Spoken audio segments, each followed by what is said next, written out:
Got some sound. Hey everybody, can you hear us? What is going on? What's good, Twitch? Got my man Laggy here. I'm just going to spin the camera a bit so we can see what he's up to. What's cracking? There you go. It's two fucking beautiful looking blokes on the screen. Fuck man.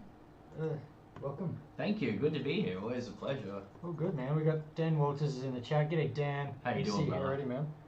Fucking Dan City already, mate. There's already we've already fulfilled our 2 Dan minimums, so we're off to a good start. That's it. How's your week been, Dan?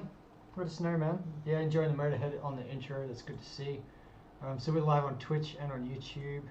It's all fucking happening here, man. There's a lot of technical shit that goes on. I try and keep up with it, but it doesn't always work. Hey man, we're only human, and it wouldn't be metal without technical difficulties. That's it. I think anyone who's ever played like a couple of gigs before will probably attest to that. So. Fuck oath, man. Fuck oath. Hey Dan, I hope you can hear us, bro. Give us a thumbs up if you can hear us talking. There's nothing worse than when you're having a 5-minute conversation with the webcam, and then somebody types in like, "We can't hear you," and you're just like, you always sound the smartest when the webcam mic's not on as well. Yeah. That's what I always notice. You've classic. got all the promos happening, the words are just flying, and then they're like, "Yeah, we can't hear you." You're like, fuck. Homer Simpson doesn't say oh, he says do. You got your parcel from Andy. Oh, from Andy Dowling. Yeah, nice one. I was like, I didn't send you a parcel. What are you talking about? Maybe he sweet, did. Sweet. Yeah, we got 3 thumbs up, man. 3 thumbs up. So where's the other thumb? I'm getting a little bit excited. Oh. Yeah, we got 3 thumbs up. I don't wear this mustache for nothing, you know. Fuck oath. Well, yeah, it's good to see you guys here. Thanks to Adam for the subscription. It must have happened just before we went live tonight. So cheers, Ads. How you doing, Adsy? It's good to see you, man. I'll see you tomorrow, brother. Too many Andys. Yeah, too many Dans, mate. Never. You catching up with Ads again, mate? Sure am. Fuck yeah. We're going to his joint on the island tomorrow, so that'll be good fun. Oh, that's right. Yeah. That should be a good time, man. Yeah, I'm looking forward to it. Yeah, I caught up with him last week at the gig, at the back room, and he was we're having a good chat. And he said he misses you, bro. So it's good to see that you guys are catching up too. Yeah. So I actually told him that today. I told him that. Oh, nice. Yeah. That's good. Yeah. Hey, I'm gonna have to ditch this little chat window, I think, because it's kind of covering my face. Oh no. Oh no. Boom. There you go.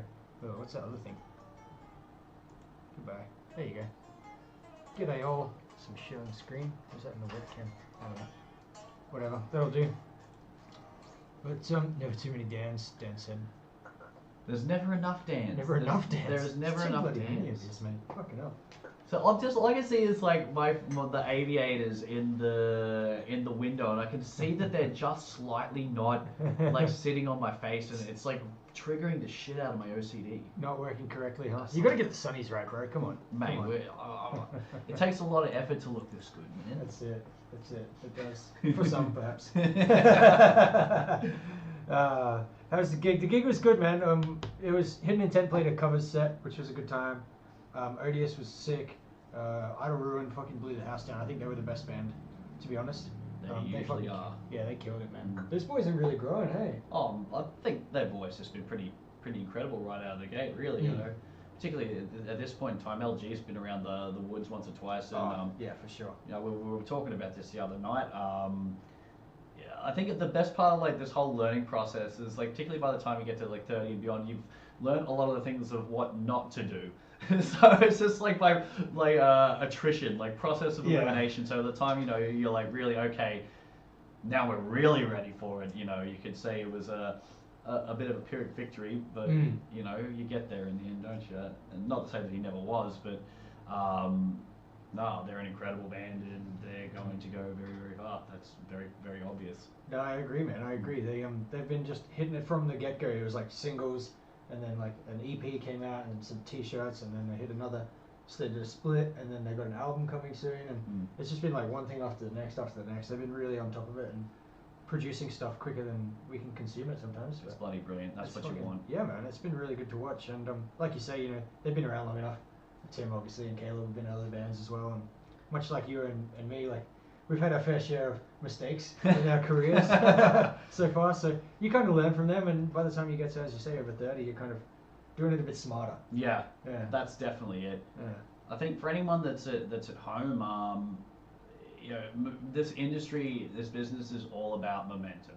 It's all about momentum. So like when you're thinking about starting a band or whatever, before you even get on stage, I would recommend like not just being as drilled as you possibly can be, ready for the live arena, but you know, have the EP ready before you play the show. Have it like in hand. Like you don't necessarily need to launch with it, but have it there, have it ready to go. Have several different merch options. So get your press kits in order. Send them out to every publication. If you don't know those publications, look them up. You know, that's what Google's for. Yeah.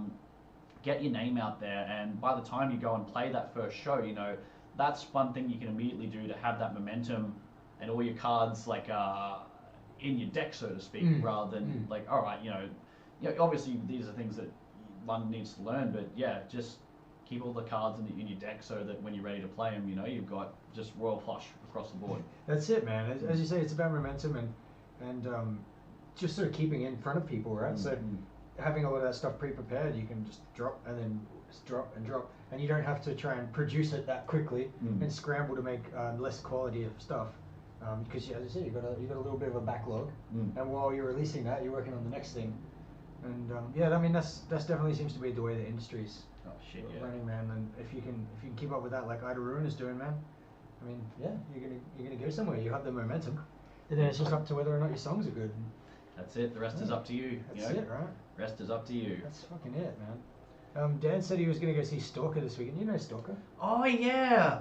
I'm bummed out because they're not playing a Brisbane gig. I know. That was really weird because they're doing a bunch of regional Victoria shows. Yeah. Sorry, but no Brisbane. I was disappointed by that because I really wanted to go see them play because they're a pretty cool band. And yeah, I'm a little bit bummed out by that actually. So, so Dan, make sure when you see them, like, let us know how they were. Yeah. So what has he said here? Something about his wife's going to Melbourne for the weekend. Oh, he's going to look after his kids. Oh, he's not going to go. Oh, dude. Oh.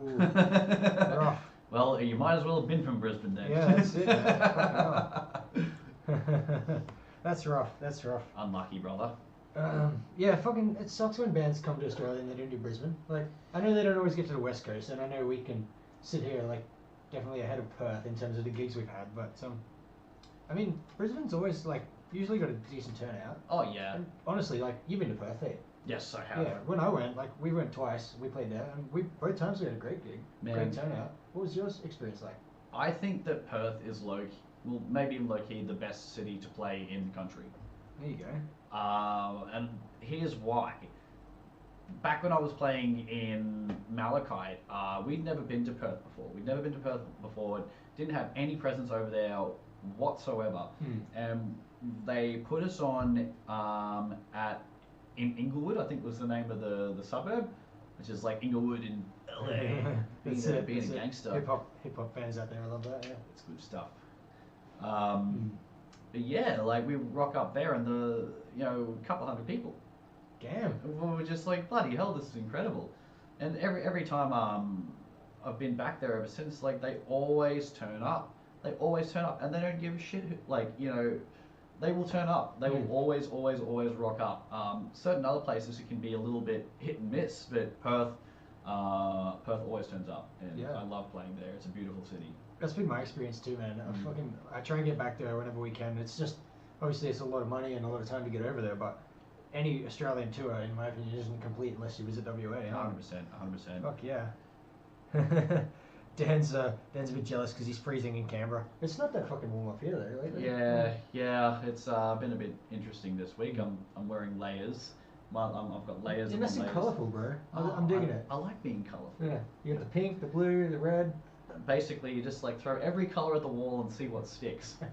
Just like your guitar strings there, man. Oh, yes. Rainbow guitar strings. Gotta have the rainbow strings. Fuck yeah. If someone from DR is watching this, feel free to give me an endorsement because I've been playing your stuff for the better part of a decade now, and I figure you guys should probably give them to me for free at this point. That's it. Ads has made his way into the chat there. G'day Ads. G'day Mark as well. Hey, good to see you guys. Boys. Good to see you guys tuning in. If you guys have any questions for Laggy, I mean, do you want to field questions if people throw them? Yeah, definitely. Ask away if you have anything. For sure. And then obviously you guys know the deal with me. I'm an open book, so throw whatever you like at me, banter, questions, encouragement, whatever. But I don't know. Do you want to play a song? Should we play a song? Yeah. Do you guys want to hear a track? Or you want to hear us talk shit? What would you prefer to do? Yeah, good idea. Yeah, let's put it to the crowd. Ask the audience. That's it. Fuck yeah. I think we got sound, right?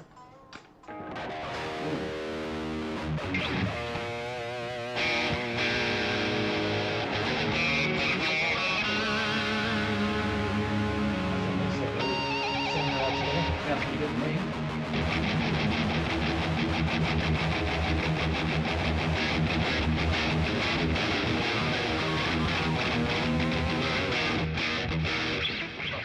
I apologise in advance. These are very fresh strings as well, so it's going to be out of tune probably more often than it isn't. So I apologise to your ears in advance. Oh, that's it, man. We'll get it sorted. Dan says, "What have you been up to, Laggy?" What have I been up to? Honestly, dude, I've mostly just been settling into stepdad life. That's kind of been the gig that I've been doing the last couple of months. Spending a lot of time with my lovely partner Joe and her son Max. That's kind of been, like just helping, trying to be a bit less of a shithead, but I don't always accomplish that goal. I can't really say I've been up to too much. I've got a VR headset. That's been pretty cool. VR headset? Yeah. What are you doing with that, bro? Learning how to fly planes. Oh, you said that the other week. Yeah. The flight simulator stuff. Yeah. That's fucking cool, man. It is sick. Like, it's basically, I get to play Top Gun whenever I want, and it's That's not... what the sun is up for. Oh, mate, I'm going for halfway between, I'll make from Top Gun and Freddie Mercury. I'm kind of going for a mishmash of the two. Yeah. So, Yeah, true. Rest And in peace, Freddie. I guess for the people watching, some of them may not have seen you since the Wartooth gig that we played. It looks like you're a bit more aerodynamic since then as well. Yes. We should probably address the elephant in the room, shouldn't we? Yeah. So basically, if for anyone that maybe didn't know, I decided to shave my head for charity a couple months ago. A couple months this ago. year. This year, I had to think for a second. Yeah, I think it was around Easter time, wasn't it? Yeah, that sounds about right. But it was my friend and Wade McCulloch, who is the president of the Australian Overkill fan club. And Wade, if you're watching, I love you, bro. We did something good together, man.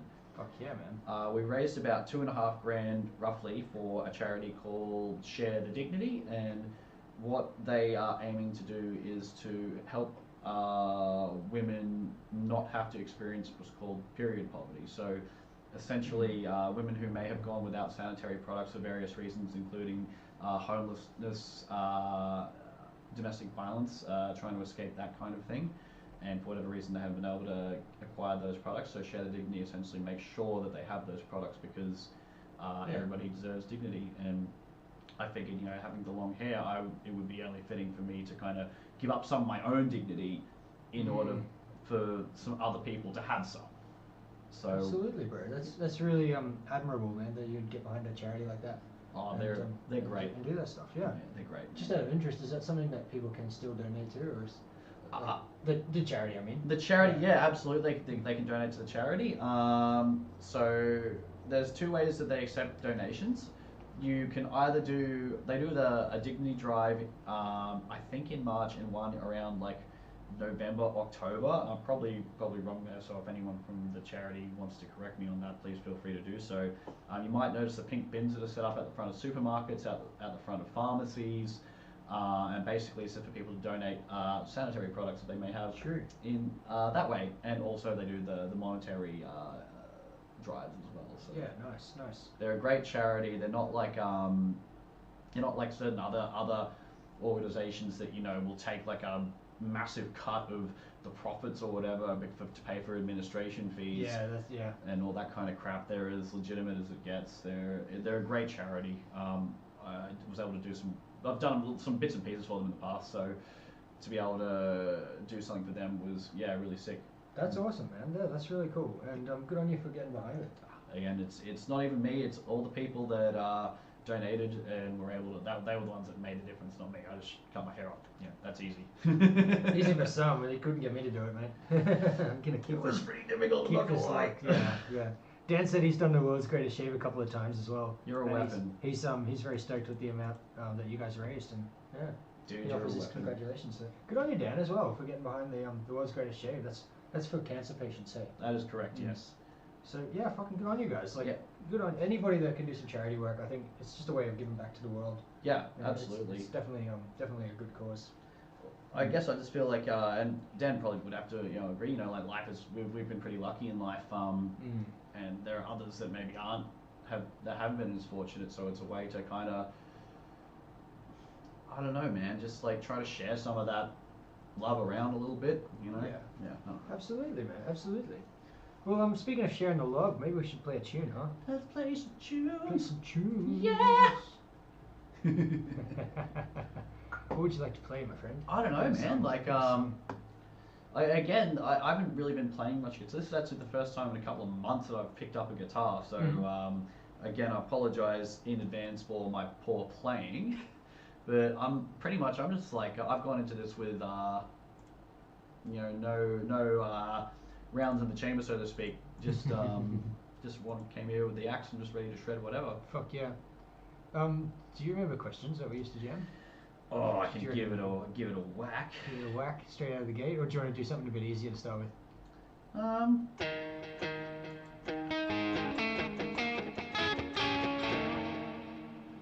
Give it a. Actually, no. Let's give me something easier to warm up. I'm gonna take the wuss route. Do you know this one? Ring the bell, tell us. No. No. I'm gonna be one of those like. Do you know how to play that? No. No, and no, and no, and no, and no. Yeah. Well, why don't we just have a little fucking noodle to begin with? Huh? Yeah. Let's have a bit of a noodle. Why don't we do a little bit of blues? I think it hurts me. Oh yeah. Yeah. Let's do it.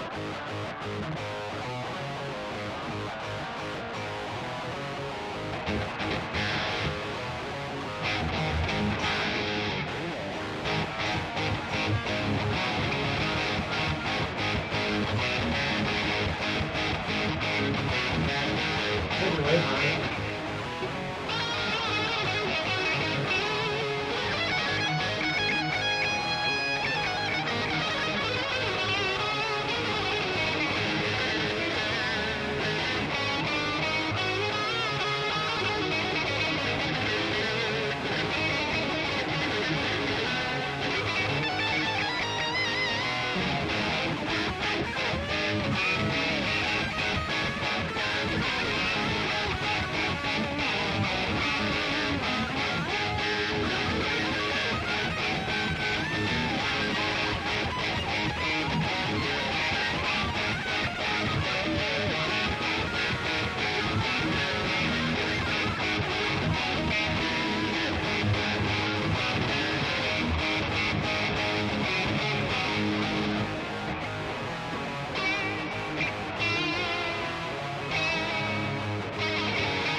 Fuck yeah. Nice little warm up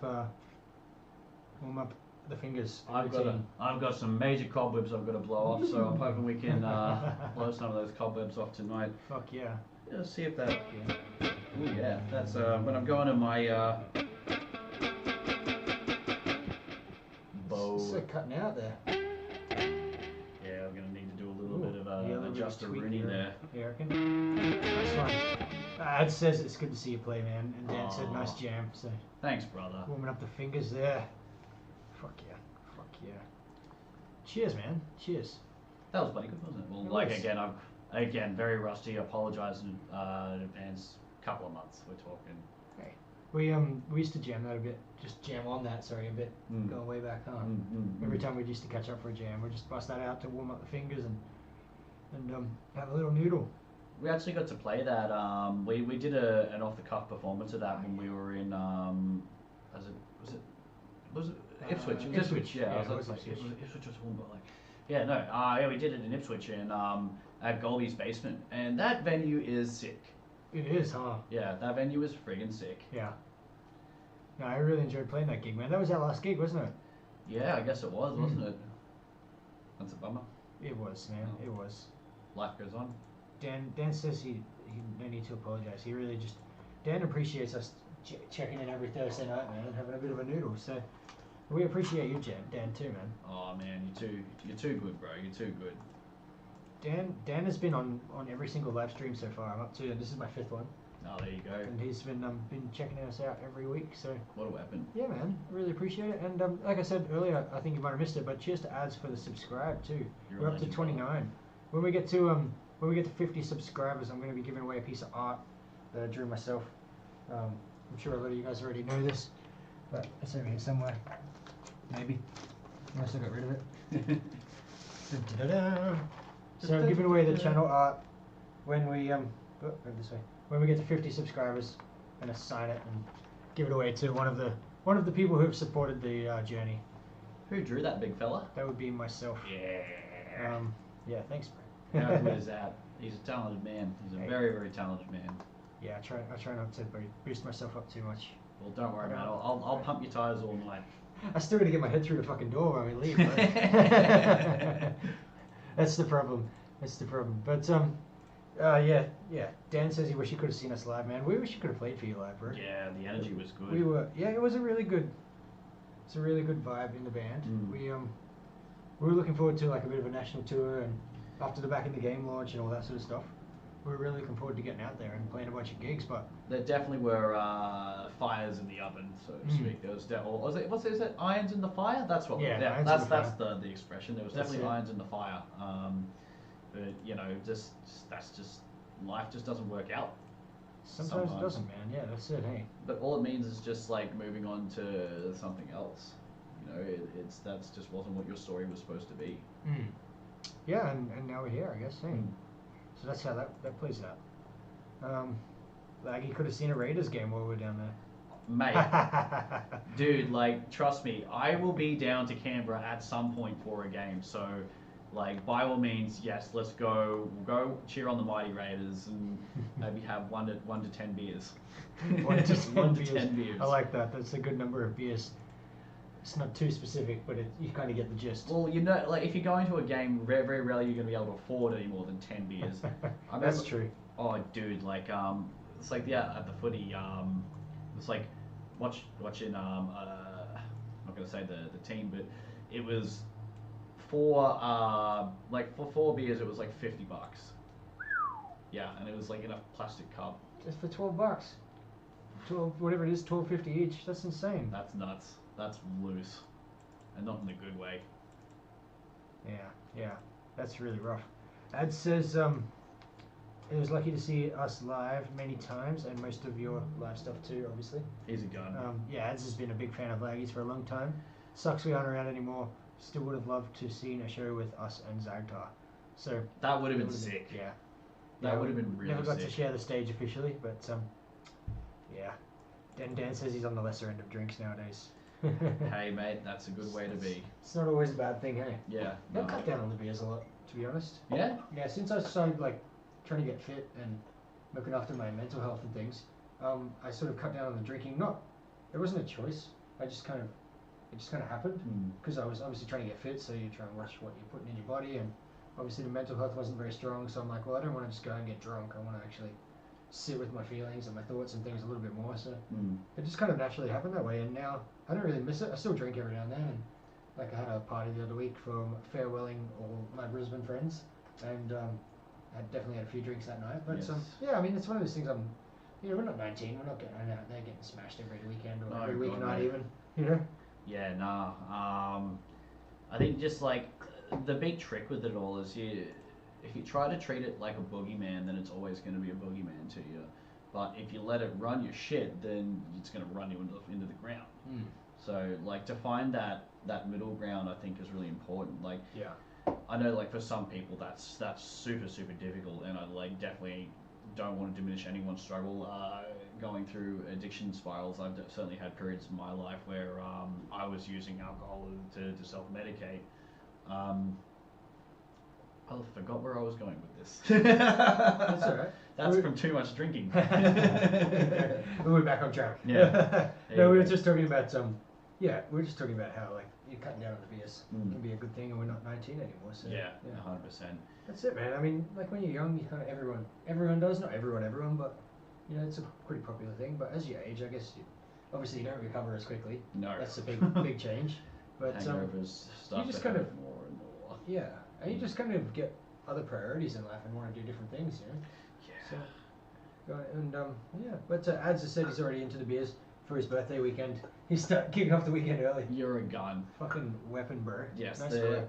It's actually I somewhat on the subject. I have got an enormous weekend coming up. This is an unusually enormous weekend because again I'm going to hang out with Adsy and crew on Friday. On Saturday it is my housemate Pete Hoffman's 40th birthday party. Oh, nice. Happy birthday to Pete. And happy birthday to Ads, too. Happy for the birthday weekend. Ads, happy birthday Hoff, because it is his birthday today as well. Oh, for today. Today. Nice one. And it is also my lovely partner Joe's sister's 40th birthday in Redland Bay. So Yeah, you got a bit on. yes. Basically, the path is go to Adsy's tomorrow night, get on the barge tomorrow morning to come back to Brisbane, to go to the Bowls Club, hang out there for a while, go back to Redland Bay, and then come back from Redland Bay after that, back to Joe's. So True. I mean not to Joe's, back to Pete's, more my house. Yeah, alright, so you can fucking a bit of driving around, eh? Yes, well someone will be driving and it won't be me. I was just about to say, hopefully if you're drinking then you're not going to be behind the wheel, mate. God no. Definitely don't encourage that kind of behaviour. God no. No thanks. Yeah, no. Hey, I think you know this song, bro. Maybe we should kick it off with another tune. Does that look familiar?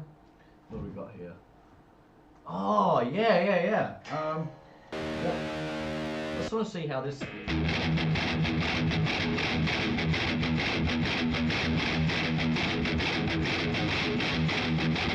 Sounded good. It sounds alright down there, but I think it starts to choke out on the shoulder. Yeah. We're not so bad on the open string. So I've just got to do probably a little bit of adjustment Yeah. on that at some stage. We could either. Do you want to give it a whirl? Yeah, I'll give it a whack. But yes, again, very out of practice, ladies and gentlemen. So. Well, I'll let you kick it off, and I'll do the vocals, yeah. Alright, Oh, there'll be a count in. You should be able to hear it. I'll get into it. Pretend you count in. You can hear that? Yeah. Hang on. Wait, we'll go. We'll try that again. 4 count and then we'll kick it off. Enjoy, guys.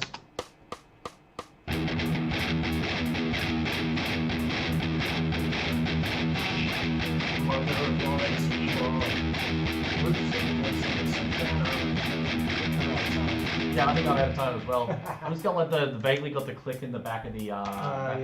No, I need to crank that a bit more. Yeah, give me some more click. More click. Said no one ever. More click. More cowbell. More cowbell. I like it. Ready? Yeah, let's hit it.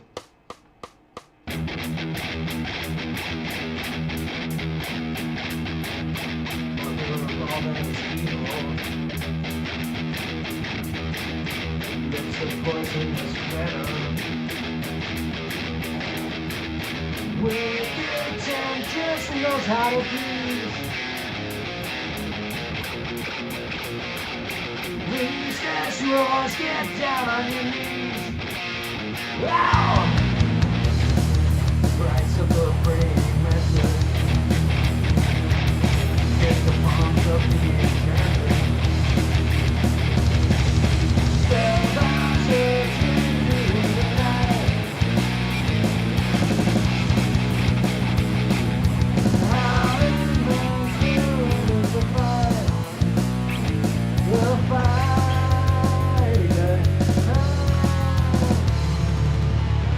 One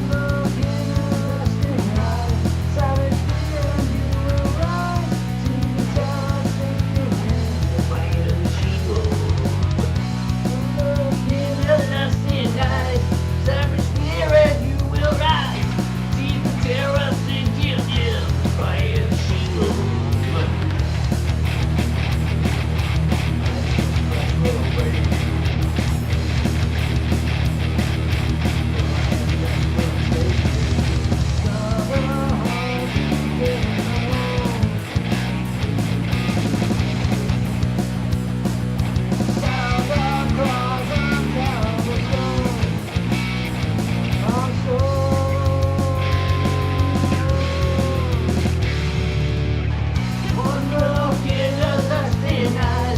Savage fear and you will rise. See the terror sinking in the fight of the shield. One look in a resting eye. Savage fear and you will rise. See the terror sinking in the fight of the shield.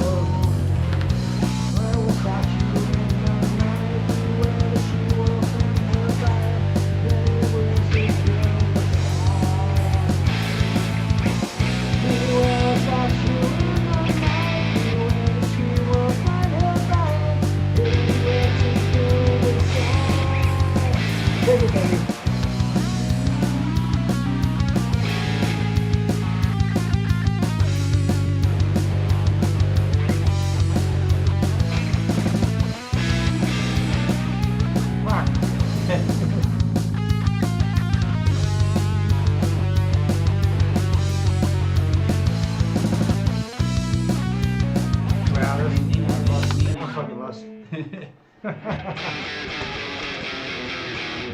was finding it a little bit hard for like I felt my signal's getting a little bit like picking apart my notes. I'm having a little bit of trouble, but I would probably put that down in my headphones more than anything else. Okay, as in it's sort of still coming through really distorted. Oh no, it's just like I think the lack of quality in the headphones on my end is kind of undoing me a bit there because I couldn't tell right. what I was playing for a while.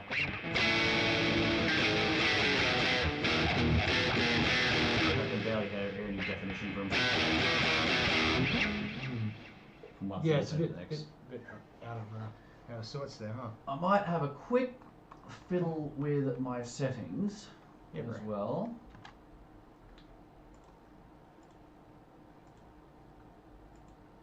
Alright, what's going on here? And probably I'm due for another tune, I would wager. Yep. Again, very sorry. This is literally the first time I play guitar. I did a quick show with Snakebite Whisky in there we go. Yeah, that's alright. The guitar's muted for the other folks, so. So I played a show in South Australia for Chris's gig, Churches of Steel, and quickly basically just picked up the relearned the set, smashed out a quick jam with them, and then pretty much went and played the show with them, and then just put the guitar down for another couple of months after that. So this is the second time I played guitar in 6 months. So that gives you a little bit of perspective of kind of where I'm at in my playing. But this is not necessarily indicative of things going forward, because you know I'm starting to feel music a little bit again, because I definitely sort of need to put it aside for a while. I'm just starting to feel it again, come back to it. I'd like to talk about that a little bit, because I know, like, from myself, sometimes you go through phases where you don't want to play music for a bit. Yeah, shit, no. You have like the desire or the drive might be there to be like, yeah, I still want to be a musician and stuff. But you look at your instrument and you're just like, no, it's just not for me today or this week or this month or whatever. And I know I spoke to you a while back when we ended Wartooth, and we were talking about your previous band, Malakyte, when you split up from them, and how you sort of went through like a couple of years without playing music. Yeah.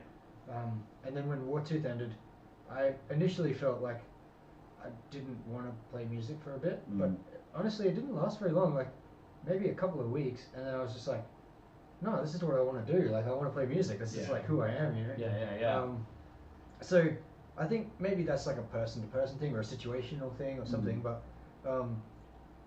I think the ending of Wartooth must have had an effect as well on you, because you sort of backed off from guitar playing after that too, huh? Yeah, well, the thing was, it wasn't even the fact that Wartooth was splitting up. That wasn't the cause of why I put the guitar down. Okay. You know, like I was kind of already thinking, you're right, what am I going to move on to next? Like I was thinking about my next move. That was where my head was at initially, and at some point, like something got really jangled in my brain, and I went through this. I've been going through this strange psychological rut with music, where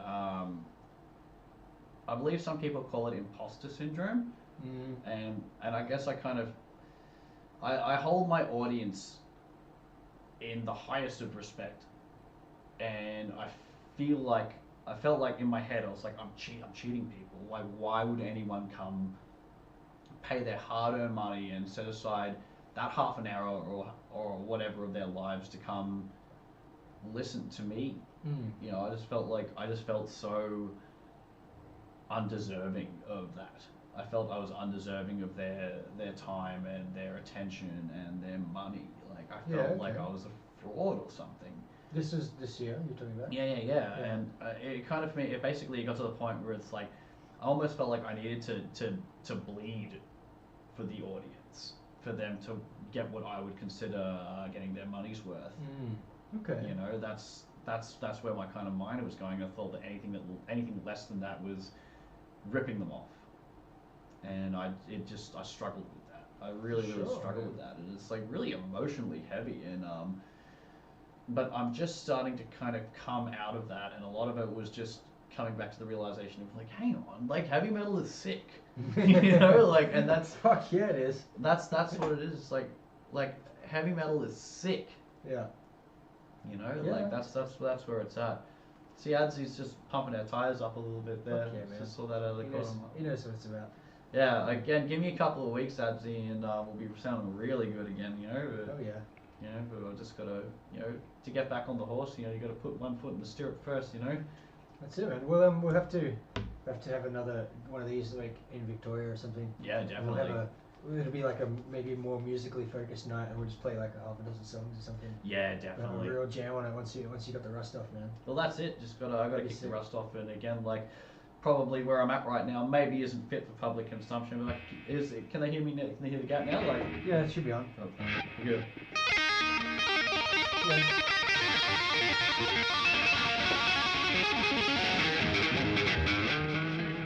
I like the way he says not fit for public consumption, and then just goes and shreds an Eddie Van Halen lick like it's nothing. Well, again, like there's bits and pieces that are still like clinging on, like. Sure. So I just got to rediscover them again in December. All right, like what shapes am I playing over these chords, and you know what scales am I playing and where? What about my positions and all that? Just those little things. Just getting the rust out, man, and that's getting the feel for it coming back. Which it sounds like you're already on the path, which is a big step. Yeah, I'm keen. Like for myself, I'm really keen for the future. Like perhaps in like, you know, when I was playing in Snakebite, I wasn't able to still express to my truest self what I really wanted to do in that context on the guitar. Like those guys are more like they're more like Faster Pussycat, when I kind of wanted to be more like Dokken or Rap or Van Halen or you know, Scorpions, and you know they had like almost like a very dirty kind of grungy, grimy aesthetic to their sound, and I want to be kind of bright and bubbly sounding. Yeah. So, Yeah. you know. Well, that's it, man. And obviously you joined Wartooth, and we're back to the gritty thrash metal. But where do you see yourself going? Like, not necessarily have a goal or anything. Maybe, I don't know. Like, maybe you do have a goal. I'm not sure, but I don't know, musically, man. like, what interests you? What piques your interest going forward? I feel like no matter what I do in my life, I will always wind up playing in a band, because it's like a dominatrix, you know, like a mistress, like you will take it and you will like it. That's it. I think that's Adam's point there. What's Adzi saying? It's in your blood.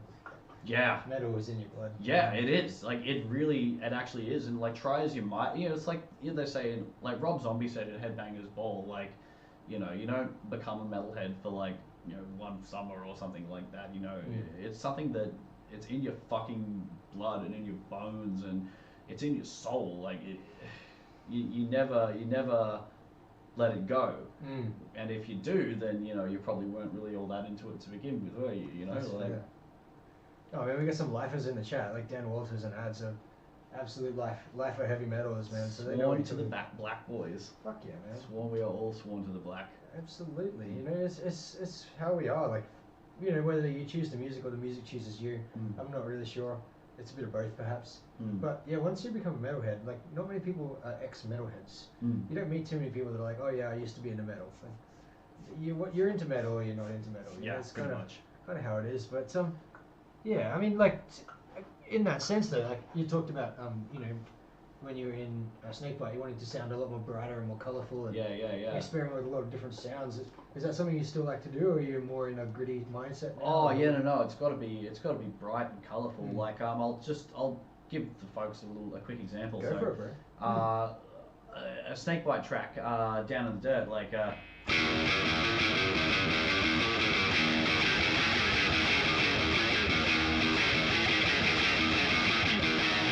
That kind of stuff, and I want to be more like you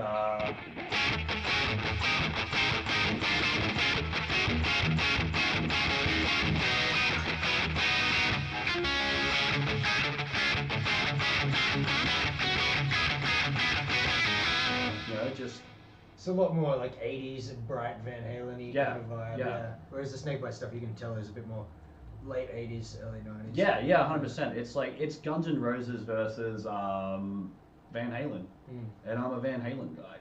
Hey, you know. Me too, brother. Yeah.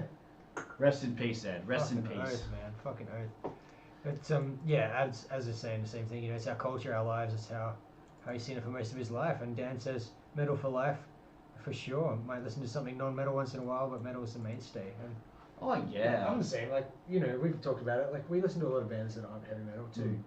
Van Halen being examples. Ooh, big call. You wouldn't call them a metal band. Van Halen? Yeah. No, I wouldn't say they're metal. Really? No, they're rock and roll to a fucking T, man. Oh man, like I'd say yeah, they are a rock and roll band, but like listen to a song like Judgment Day and tell me that's not like a straight out speed metal banger.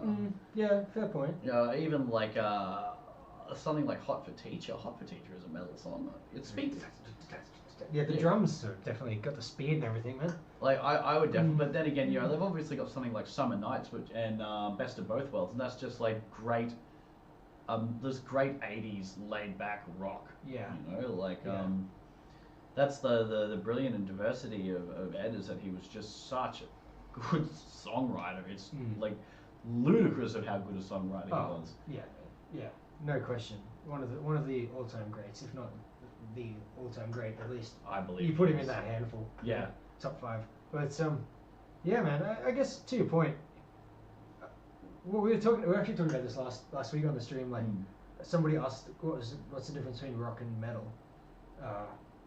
And we kind of tried to explain it. And I think the best sort of explanation, obviously, like, metal is like heavier and a lot harder, but not always. But it was more the attitude that makes it metal versus rock and roll. Yeah. So we sort of said last week, I think I put it to the audience that metal is like, a lot of the time the attitude is like, fuck you, or fuck this, Mm. or fuck them. Mm. Whereas rock and roll is more like fuck me. You know what I mean? Like, I'm here for the love, here for the sex and the good times and the party and all that sort of stuff. And it's not always like a rule, but that's like that attitude is kind of what separates them. Because you can have softer metal tracks and harder rock songs, but you can still tell one's metal and one's rock. You know what I mean? Well, there's always like adding to that. There's always that ongoing debate. Whether we're talking about metal as attitude versus like music, and yeah, that's definitely like a big factor in it. I mean, have a look at a band like Ghost, a very polarizing band, and people you either fucking love Ghost or you fucking hate Ghost, and there's no middle ground whatsoever. They're incredibly polarizing in that aspect. People say, oh, they're not really like a metal band. I'm like, are you kidding me? Like, they're definitely a metal band. Yeah. They're 100% a metal band. It's like, look at a band like the Scorpions, and like particularly not the album they just dropped, because I haven't listened to that one yet, but the one previous to the lead single of that just sounded like Big City Nights by Scorpions. So, like, I would say that Scorpions are definitely a metal band. So if the Scorpions are a metal band but Ghost aren't, like, yeah, good point. Do you guys listen to Ghost? Let us know if you're a Ghost fan. I personally have only heard a couple of their songs, and personally, like, I can see what they're doing. I just don't think it's for me. Yeah, fair call. I don't think they suck. I'm not going to be one of those people, but it's just like, yeah, it's not really my vibe. Yeah. But maybe that's just because I haven't heard the right song. As I said, I've only heard a couple. I'd say you're like, a Ghost fan, hey? I love them, love them. I would say go in on the first record, because it's like the first record is like Blue Oyster Cult meets Black Sabbath. It's good shit. True. Yeah, it's like smoking a scoob with Satan is how I would describe that first record of theirs. It's very, very cool. Interesting. Okay, I'll have to check it out then. Actually, on that note, normally each week I ask everyone if they've heard any new songs or new albums this week, like in the week previous. So if you guys have listened to any new tunes or got any new records or anything this week, let us know. Have you got any new music or heard any new music lately? Well, I haven't really been listening to new music because I'm perpetually trapped in the 1980s. But welcome to the club. Yeah, it goes good. That's it. But yeah, no. I have been listening to I'm listening to "Love at First Sting" by Scorpions. Like Scorpions. On that note, Okay, yeah. Why they're on my brain a bit. Yeah. I'm listening to a lot of Little Richard. Oh, nice. Yeah, Little Richard and some Elvis and just like the classic like 50s rock standards, I suppose, like rock and roll standards. Bit of Cheap Trick, some Status Quo.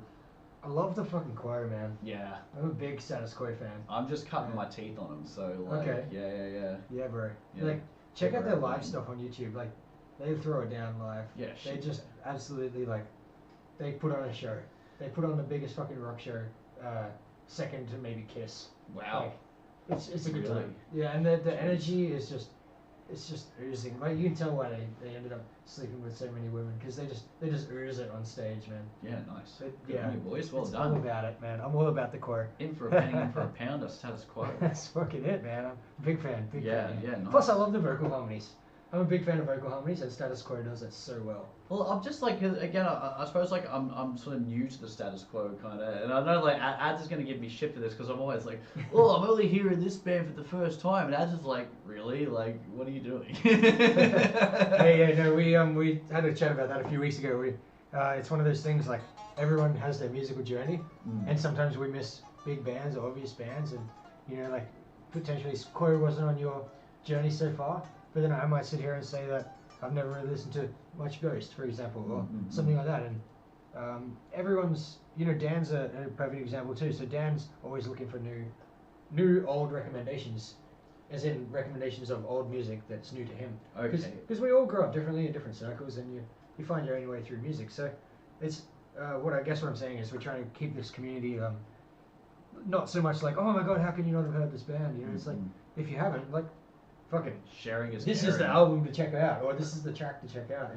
Dan, when you when the stream finishes, listen to, I don't know, like, I'm not going to assume that like you listen to Scorpions or not, but like listen to I'm Leaving You by the Scorpions. That would be my recommendation for the week, because that song is just an absolute banger. Fuck yeah. And again, talk about the vocal harmonies. Klaus Meimer Absolute weapon on the vocal harmonies. Like Scorpions, like a lot of people might, people say like Rock You Like a Hurricane and kind of just dismiss them as like a bit of a one-trick pony, but it couldn't be True. Couldn't be further from the truth, man. Like Yeah. they remind me a lot of Judas Priest, to be perfectly honest. They remind me a lot of Judas Priest. Yeah, they're like the priest. They're like priest mixed with a little bit of glam. Yeah, Yeah. 100%. Yeah. It's kind of like if they made more Turbo.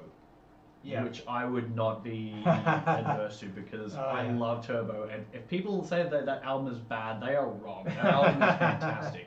That's it, man. I fucking love that album. Yeah, it was such a soft spot for that album. Well, it gave me the pips because people told me for years that album was bad. So I'm like, oh well, I guess it must be right. Bro. And then I heard. What was everyone saying? You could listen to Painkiller, the British. Yeah, but it's like Painkiller. I wouldn't even count Painkiller as one of my favorites. It's not in my top 5 Judas Priest No, albums. not by Controversial far. statement of the week. Well, I think that a lot of really heavy Priest fans would probably say the same thing. Like Painkiller was a really important album for them. It kept them relevant. And it's a ripping album. Like not like putting shit on it or anything like that. But for me, it's like the Holy Trinity for me is Scream for Vengeance. Yeah. Defenders of the Faith. Nice. Just like this specific run. Yeah. Vengeance, Defenders, yes Turbo. I said it. Turbo. Yeah. Ram It Down. Ram It Down is fucking solid. Yeah. I just love like the sound and the production and the way that whole sort of run, like the colourful album cover era. Yeah. Priest. Yeah, they were some fun albums. Yeah, they were. I'm a big fan of British Steel too. I put that up there, but I think Screaming or Turbo. No, Screaming.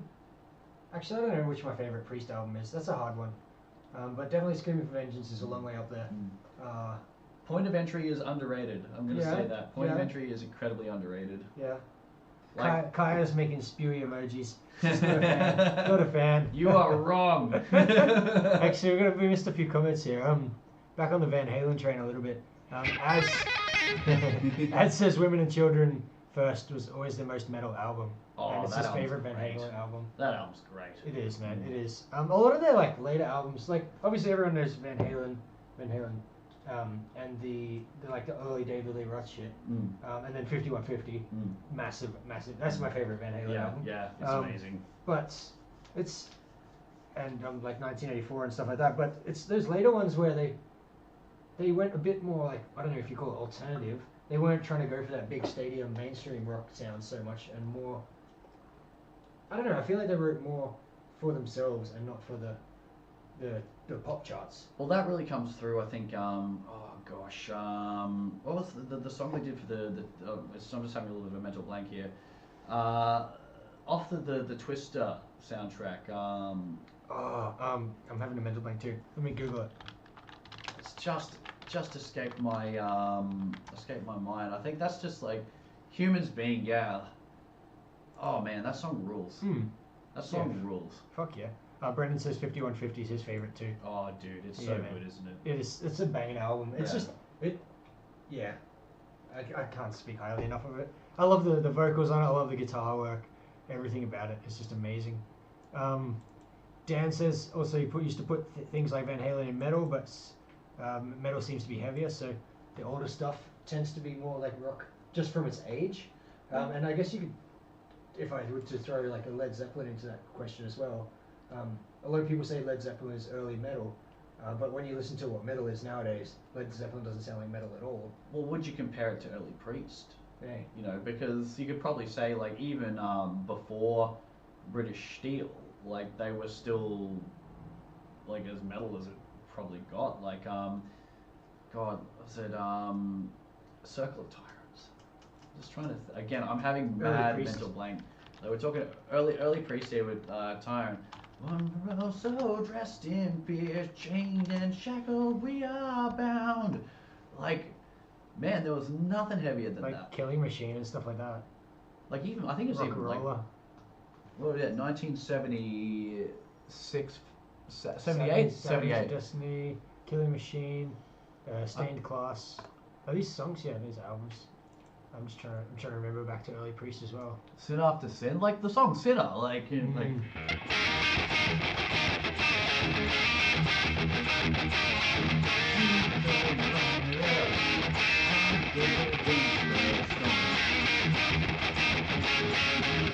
that's just like like that's one of the on my don't listen to this song while I'm on the motorcycle tracks. Sad Wings of Destiny is just ruined that. Oh mix. man, yeah. Yeah. Was that on Sad Wings of Destiny? No. Well, like Tyrant was that on Sin After Sin or was that on Sad Wings?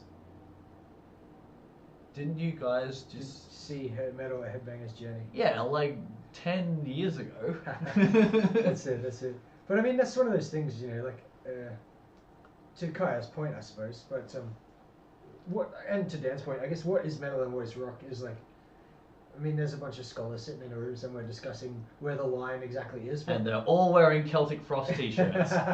Yeah, that's it. Those guys. Those fucking guys. But who cares? Like, if it's good music, it's good music, right? Yeah. At the end of the day, we're not here to fucking put things in boxes. Well, I just find this aspect of the discussion is really interesting because there are bands like Halas, and if anyone's heard Halas, I think they're Swedish.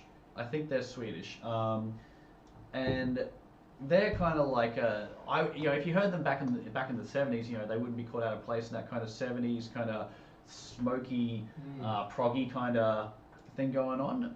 But now they are considered to be metal. But you know, if they came out in the 70s, they probably wouldn't have been. True. And this is like Church of the Cosmic Skull. You know, they're kind of starting. The band like that is being put into that metal bucket as well, whereas, you know, in the sense like, well, this is Thin Lizzy. Yeah, and even Thin Lizzy, like, I like Thin Lizzy. Yeah, I like Thin Lizzy. But you know, like, Megadeth's covered some of their stuff, and it sounds metal as fuck, and I know it's Megadeth doing it, but the song itself, the songs themselves are metal. You know, so it's one of those things, like, where do you draw the line, and who really cares, to be honest? Yeah, that's my opinion. It's not overwhelmingly important, is it? No. What about Cheap Trick? Are you into Cheap Trick? I've only heard a couple of tracks. Same. I only know a couple of their hits. Yeah. Dan's a big Cheap Trick fan. What is some Cheap Trick that we should listen to, Dan?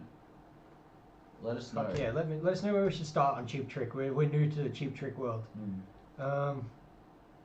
He also said he saw Scorpions. That was someone's just referenced Cold Lake. That was Brendan, yeah. Yes. Nice one. Fuck yeah. The best album in the world, Cold Lake. But the thing is, like, with that record, like, they don't even really sound like, you know, they're trying to be glam, but it sounds like, Adzi and I have had this discussion as well, there's like, they sound more like speed metal or something, you know, like trad metal. Like, they're trying to be glam, but it just comes out as like speed metal or something. Like, it goes the opposite way. It's like, well, that's an effort, but Celtic Frost is interesting. They've covered a lot of genres. Yeah. Some people early Celtic Frost says is thrash. They obviously have a black metal sound to them sometimes. And death metal as well. Yeah.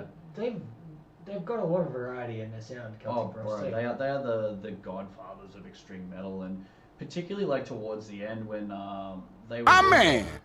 Whoa! What My the man. hell was We that? just got a new follower. It sounds like. Oh my goodness. Oh, good on you. Where's the username? I can't see what the username When says. is Bosch? I'm not even going to try and pronounce it. But let's thank have a you look. for the follow on Twitch. Yevhenis Bosch. Man, that's Fuck amazing. yeah. That's He's just laughing at us. That's a his ripper. name. I hope we're not like mangling your probably beautiful language. Yes. Let me know where you're tuning in from, man. Yes. Where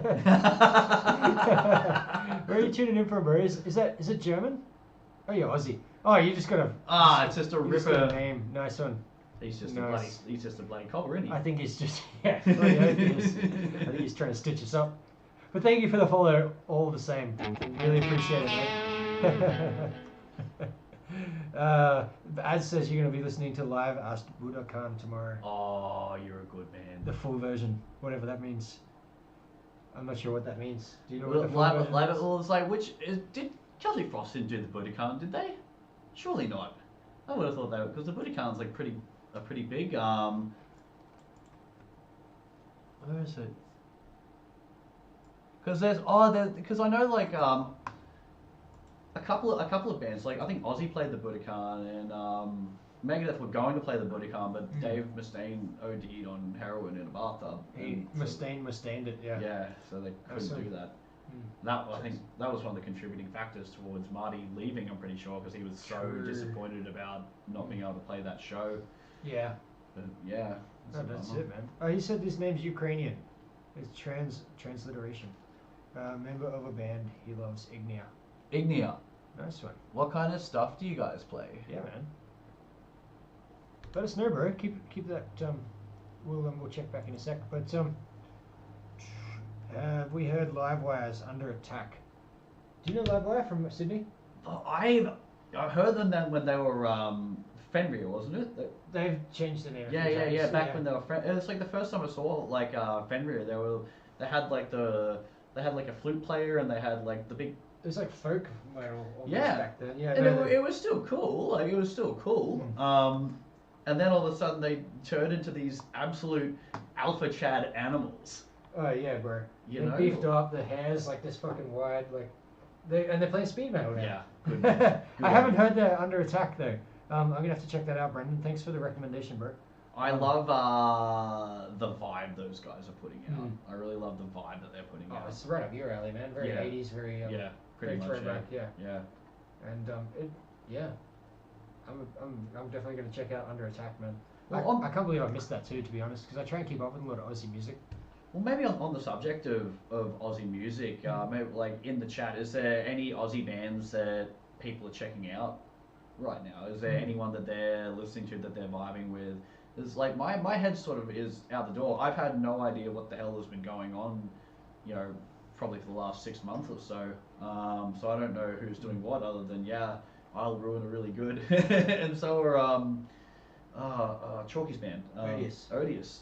They're phenomenal. Yeah, bro. Very talented musicians. They remind me a bit of Exhorder, but like better. Okay. Yeah. Yeah. Nice one. Yeah, they definitely like that thrash death kind of blend. Well, I think that there's like a touch of groove to their stuff as well. But it's like, for me, it's like if there's any groove in something, I'm not a big fan of groove personally.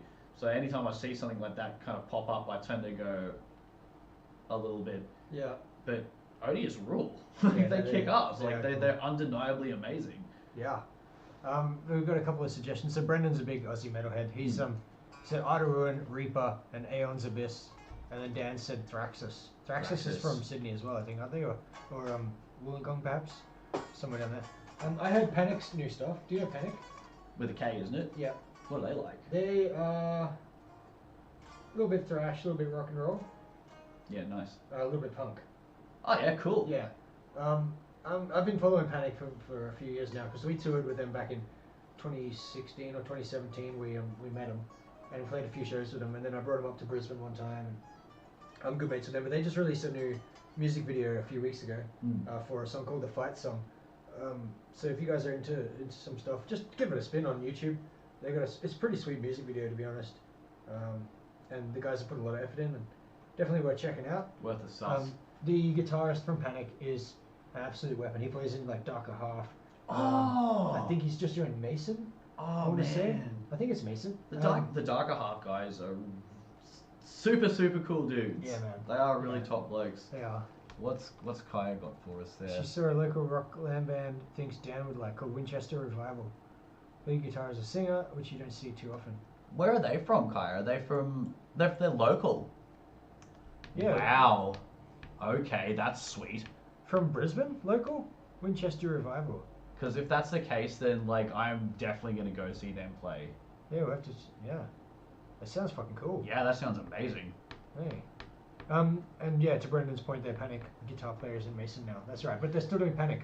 Who's in Mason? Like, because I know like there's been a bit of everyone's sort of chopped and changed a bit, haven't they? Because Hudson was in. Oh, he's from Harlow. Yeah, I know he's from Harlow, but like he's in Desecrator. He's as well. So who left Mason for? So Mason is now, it's Jimmy still, Jimmy and Nonda still the core of it. Yep. And then we've got Danny from Panic.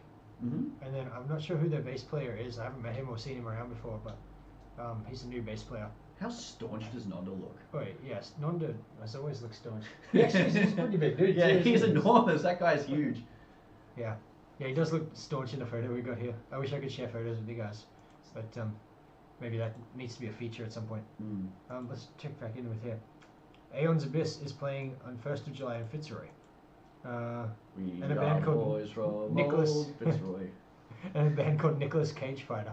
Oh, I find Nicholas- that fucking hilarious. Nicholas Cage Fighter are blowing up at the moment. Do you I'm know pretty that? sure. Yeah. Like okay. I've not heard them because I'm an idiot. But Hey, no, you've just been dealing with some things. well, Nicholas Cage Fighter they are blowing up right now. And any band called Nicholas Cage Fighter, I don't care what you sound like. That's awesome. It's a fucking cool name, isn't it? It's very clever. One of my favorite bands I saw was like I only saw this band on one flyer once, and it was Denzel Washington. I just thought that is amazing. That is amazing. That is fucking cool. Mm-hmm. That is fucking cool. So Our friend on Twitch here says that Davo is their drummer, his mate, and they're going great. So yeah, sick. Nicholas Cage Fighter, huh? I'm not going to be able to see the 1st of July show because I'm on my way to Melbourne on that day. But if they play another gig after that, man, I'm going to go check out Aeon's Abyss. And anytime I see Nicholas Cage Fighter's name pop up, I'm going to have to check him out, just for the name. Man, you're going to be spoiled for choices. Yeah. There's one thing about Melbourne is that they get the like, no matter what, if a cool band is coming to town, like they're going to play Melbourne. Like Melbourne is the one city that does not get missed, no matter what. Yeah. Deservedly so as well. Absolutely, man. And Pizza Death is a decent party thrash. Pizza Death. Pizza Death. I think I've heard that name before. That's amazing. Yeah. I love how like pizza thrash was used as like a derogatory term, and that sort of side of the thrash community they've just like and just lent into it. Pizza thrash. Yeah, they've man. totally lent into it. It's like, yep. Yeah, well, I mean, bands like Municipal Waste and stuff are so good. Like, Yeah. And they were the early days, obviously. Yeah, like, yeah. It's taken off from there, but yeah, man. And Stalker is touring at the moment, obviously. Yeah, we did speak about them earlier, and I think I may get to see one of their shows down south. We'll see what happens. But yeah, so that's what's going on there. Fuck, man. Do you want to have another little jam, or you want to just? We'll give it a whack. I think should I?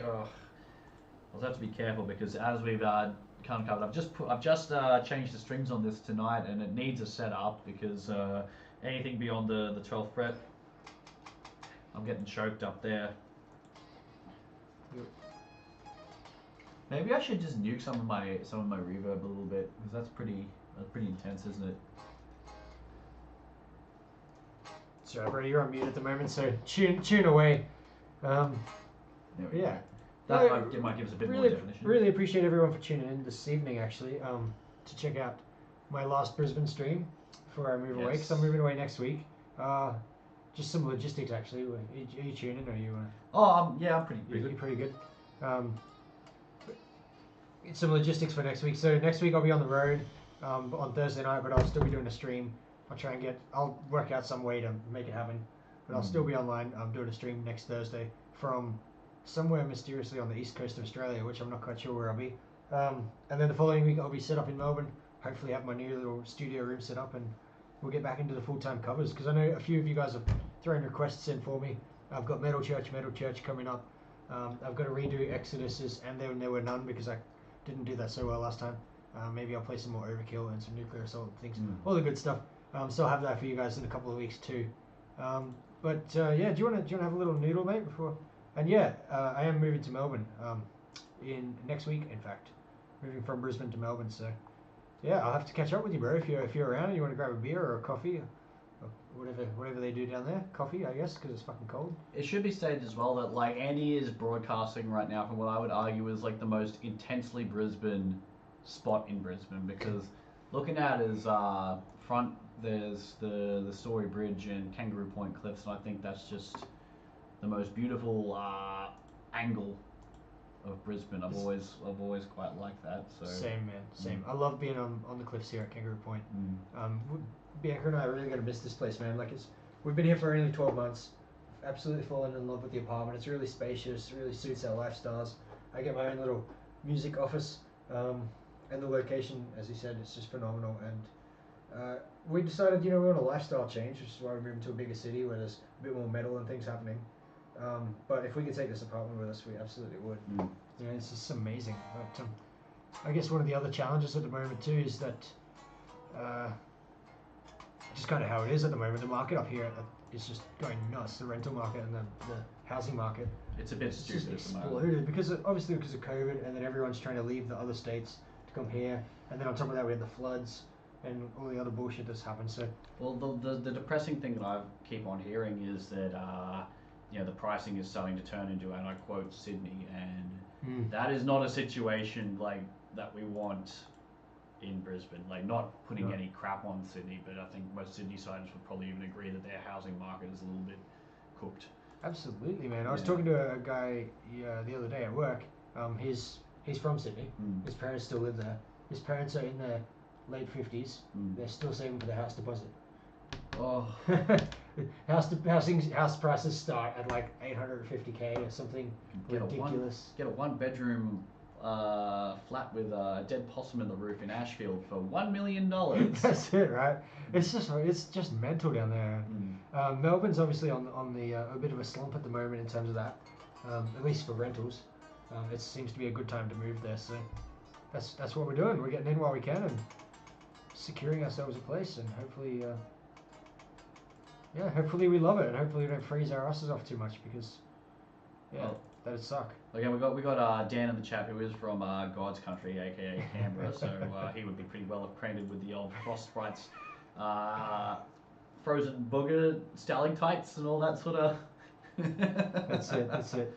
Oh mate, the top of Black Mountain in Canberra, like there's a big tower at the top of. I'm cold already. Just mate, like, Dan will be able to tell you about this. There's I think it blows like constantly and consistently 30km/h crosswinds up there, and it just goes straight into your bones. Yeah, it is bloody cold. I'll pass on that one if I can. Like I went to the snow in Thredbo or whatever, and the snow in Thredbo wasn't as cold as Canberra. Jesus, really? Yeah, I'm not even. He says Melbourne would be hot for him. Yeah. It sounds about right too. Fucking hell. Oh man, yeah, I'm gonna be looking forward to that. But yeah. And the dead possum apparently is a feature, no bug. Oh, there we go. That's why it's $1 million. It's because it's got a dead possum. But get rid of the dead possum, it's only $650. That was a legitimate thing. Yeah, I know. I saw the article as well. Oh man, like how about that? Oh man. Far out. Like they didn't even bother to get rid of it. Like, are you kidding me? No, that's insane. Oh, look at that. Did you see? I just saw that. Yeah. I don't know if the people got to see that then, but they can't see what's on the screen there, but they would have saw that on Facebook today. Two very good-looking roosters. Having a go at Guitar Hero. Yeah. Maybe that's what we should do. We should just play Guitar Hero. Yeah. I'd probably stream Guitar Hero. I'd be better at it at this point. See, like after I've like come away, like because there have been periods where I've stopped and like I can always go back to this kind of default like newly mode.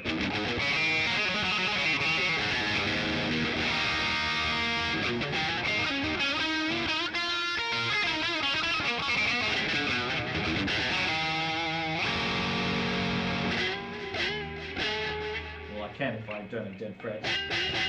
That's really dead, hey? Yeah. The bridge's got to be lifted or something. Yeah, all it'll be is just the posts. I just need to adjust the posts and they'll come good.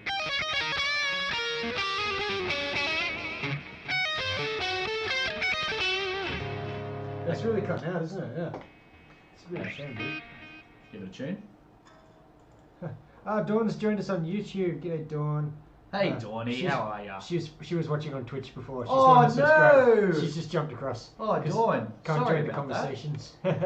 We I normally have like a little chat box that pops up and you can see all the messages from both platforms. But because I got a guest on tonight, the chat box would be right here and you wouldn't be able to see my ugly mug. So I got rid of it for tonight. But thanks for jumping across and finding us on YouTube. Appreciate that. What's good in the hood, Dawn? What you up to tonight, other than looking at this handsome bloke and this other guy? Fuck yeah. All right. Do you want to give questions a crack? We will again. A crack is all I can offer at this point. Again, for those playing at home, I'm just prefacing this is the second time in 6 months I've played guitar, so I am beyond rusty. Let's try and find the fucking lyrics again.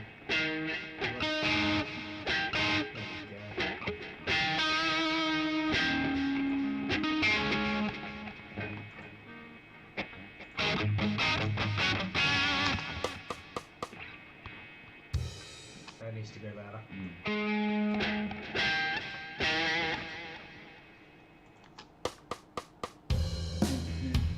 Louder again. Alright, man, we'll do a 4 count and go for it, huh? Give it Do a you go. want to take the intro, or you want me to take the intro?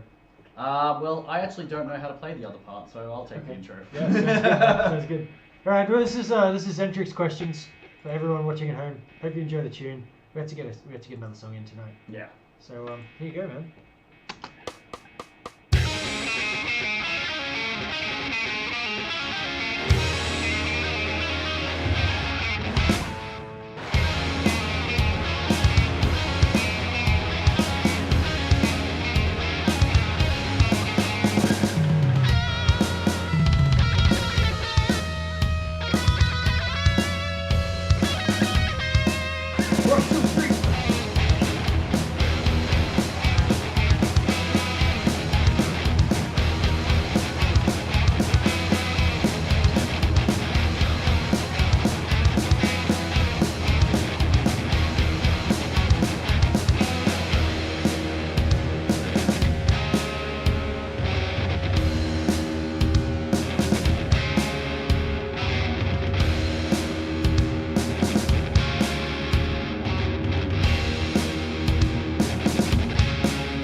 There we go!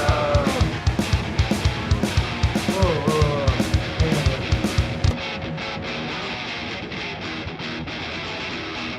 The bass seems to have dropped out. Yeah, we're having a bit of trouble, catching the click in our ears. Yeah. Do you want to go from the verse riff there? Yeah. See if I can turn the drums up a bit more so we can really get that sound. Ready? Yeah, man. Let's 4 and then into the verse. Sounds good.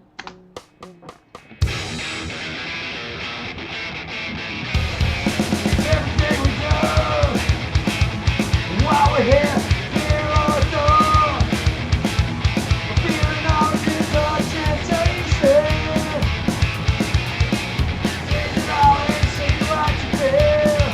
We don't want to see what we want to die.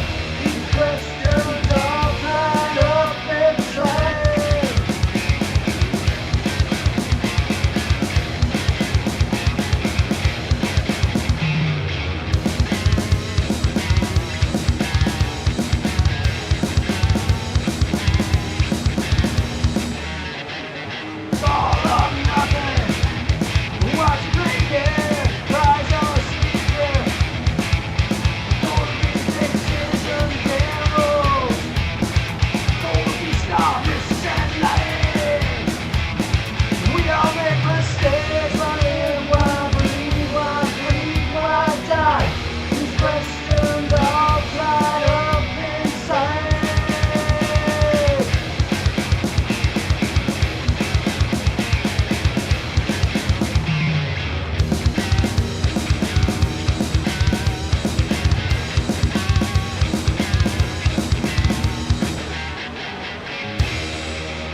swear. Man, Fuck that it. song flipping rules. Holy It does, crap. huh? Like, Zentrix flipping rules. they are the most hidden gem in thrash. Ooh. I think for like bigger bands. Yeah. Oh, I don't know. I feel like Zentrix didn't get the credit that they deserved. Their first 2 albums were phenomenal. Hey. Man, just god tier stuff. Really, really good songwriting, and I think the lyrics were probably like a step above Yeah. most other stuff, because you know, particularly like for thrash, it's very easy to go, you know, I hate the government, but like, they when they did that kind of thing, I think it was a bit more nuanced. It was a bit more nuanced when they were talking. It was just more like, this is like this. Here's this crappy thing that's happening, and it's incredibly depressing. And here's a very like astute way of looking at it. And even that song questions, you know, it's about state of mind. Yeah, man. It's a song about philosophy. Absolutely. Yeah, and it's a proper song about philosophy. You know, it's not just like I don't know, what, fake philosophy. I don't know what the alternative is. They're not just posturing. They actually know Yeah. what they're talking about. Yeah. And the government totally sucks. That's right. Yeah. Dawn's coming at us from both angles, mate. She's got us in both ends. Oh my goodness! Just DPing the 2 of us from both sides at the moment. Thanks for being up in our grills, Dawny. Absolutely. Good on you, mate. But yeah, no, they. The government totally sucks, says Dawn. Exactly. Hard to argue. Yeah, man, And that goes for all governments everywhere. All Pretty governments everywhere. pretty much across the board. Yeah. But yeah, cheers. But yeah, no, that's the thing I liked about Zentrix too, is that their lyrics weren't the stock standard thrashy like fuck the government and like there's war going on, and not to say that those things aren't important to sing about, but definitely like the later 80s thrash, it kind of became a bit repetitive where everyone was saying the same thing but not actually what's the word I'm looking for, articulating a point. It just became the government totally sucks. It just sort of became like almost like we're a thrash band, so this is what we have to do. This is it. Yeah, that's very very like common. Like thrash is extremely politically motivated music for a lot of the time, and maybe one thing, an advantage of thrash. I'm like sort of playing devil's advocate a little bit for a second here. Like I know for me, like thrash didn't like get me into politics because you know I come from very a union family. I come from a union family, so I was already doing Labor Day marches when I was very young. You know, parents indoctrinated me in that pretty early on. But yeah, thrash definitely kind of opened my eyes to a lot of other issues that were present in the world. Absolutely, man. Absolutely. There's definitely a good sort of transition there. When you get into thrash metal, it does sort of open your eyes to a lot of things that are going on, and that's kind of the point of the music, I think, the lyrics back then. But one thing I do like about Zentrix and some other bands is they set themselves apart from that, and those guys you can tell that they're intelligent people. Yeah. The way they write their lyrics, it's not just like government sucks and war's bad and people are dying. It's like they actually have a real thing to say about something specific. Yeah. And the fact that they write songs about philosophical states of mind and things like that's right up my alley, man. I'm all about that stuff, you know. So at the start of the song, For Whose Advantage, there's a voiceover at the start that says, "It's to their advantage that we go into these backward countries and develop them for the sake of," and then the song kicks in, because then already they're saying like, "For whose fucking advantage?" That's it. You know, like. That's it. We're going in there Incredible. to develop them and steal their resources, right? Yeah, but Brendan says UK thrash is very underrated compared to US and Teutonic thrash. Yeah. Obviously, the big four of America and the Teutonic sort of four that people rave about definitely took a lot of the spotlight. But there's plenty of good UK bands. People really like slept on UK thrash. Like it's extremely underrated. I think Artillery, are they from? They're from Europe. They're from Europe. Are they from England? Again, I don't claim to be an expert in anything. I'm just an idiot. Fucking Onslaught is, and Sabbath. Onslaught. Those guys are sick, man. Spitting blood in the face of God. Acid Rain. I'm just on the Googles here. I don't have a fucking encyclopedia in my brain. I think that we might look at all. I've never heard of. Yeah, even so many of these bands here. I've slept on all of these bands, to be honest. Shrapnel, they're fucking cool. Shrapnel. If you guys like Desecrator, you will like Shrapnel. I can guarantee it, because they are very fucking similar. And they're pretty new, I think. Look up Shrapnel. They're on Instagram. They're on Spotify. They're on all the places. That's my recommendation to the Desecrator fans out there. Maybe this is Check out homework Shrapnel. for the week, hey? Like, let's just scroll in. up there a little bit. I just want to have a Death Wish. That's a great name. Pariah. Cerebral Fix. We're just on a website looking at UK thrash bands. Lawnmower Death, Resentment, Pariah. Give us some more like late, like at that 80s. Yeah, Zentrix is at the top of that list there. The top of that list. So I want to see some more UK thrash from like 85 to like 92, like around that kind of time period, if that exists. Well, I imagine that it probably would. Yeah, the Acid Rain would be in that bracket for sure. From 85 to 91. There you go. What about buddy Andy Sneap's band? Is it Sabat? Is that Sabat? Yeah. Oh, there they are. Yeah. No, a Jap. Wait, hang on. There's two Sabats. Yeah, there is. One's a black thrash metal band from Japan, and the other's a British thrash band. I'm pretty sure Andy Sneap played in Sabat. I'm almost certain of it. Yeah, okay. How about that? We're looking at the Japanese Sabat right now. Here we go. Yeah. Hooked up with guitarist Andy Sneap. Followed to Hell. Wow, there's like British Sabat is following out the previous two. Hell. Hey, you like those guys, eh? I am one of Hell's biggest fans. I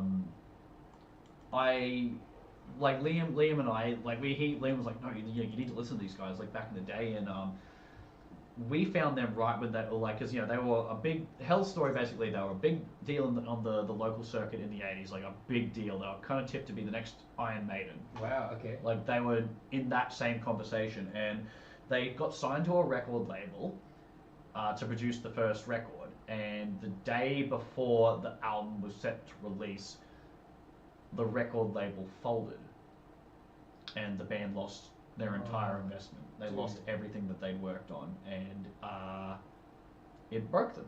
It broke them, and the singer, unfortunately, ended his life, and the band split up, and it was just horrific, absolutely horrific.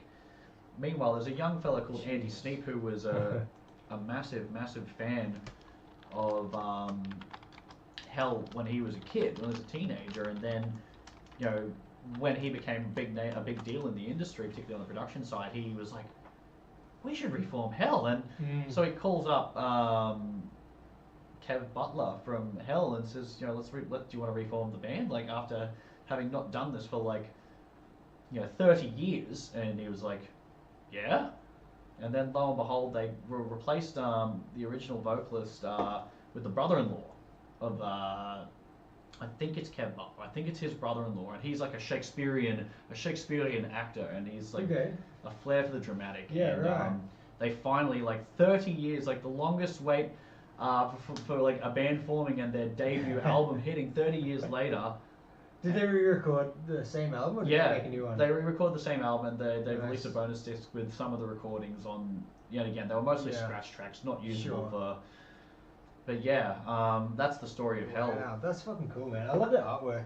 I think you showed me the artwork. Yeah, like a long time ago. They're basically if you like Iron Maiden, they're like evil Iron Maiden. Like that's the best way I can describe Hell. They're like evil Iron Maiden, and they're very, very theatrical, very dramatic. Phenomenal band. True.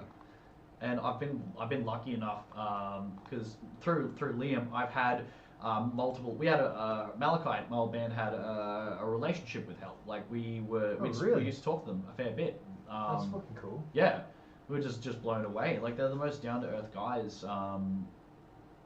So like having that relationship, I even kind of considered Dave a bit of a mentor in some aspects. So nice one. Great bunch of blokes.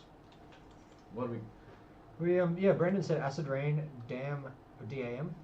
I'm guessing that's an anagram or something. Great UK thrash. And Dawn's just throwing in a good word for Desecrator and for Dreadnought from Melbourne. Dreadnought. They're fucking sick, man. Have you seen Dreadnought? I played a show with Dreadnought. Yeah, me too. They were fucking cool, hey? Yeah. And as a matter of fact, I think yesterday was like, we're coming up on like the 9th anniversary of the Winter Warfare tour that I did back in the day, and Dreadnought was a part of that that run of shows as well. Yeah. I played shows booked through bloody oh god, my brain is liquid soup. Is that with Damo? Yeah. It's Megaton. Yeah. Megaton. That's his thing. But yeah, no, like I was talking to Damo about this the other day, and just like how amazing those times were, and it was just like such an utter blast. Great time of my life. Dreadnought is sick. Anyway, old man yells at cloud. That's it though. Dreadnought is sick. Brendan's thrown in some more. Slammer, Toranaga, Reanimator, Evil, of course. Of course, I forgot Evil. Reanimator is a Homicide. sick band name. It is. Have you ever seen Herbert West Reanimator? No. It's a brilliant old 80s horror film, and Okay. it kicks ass. Well worth a watch. Pretty sure they reanimate. It's like kind of like comedy, like semi-comedy. Okay.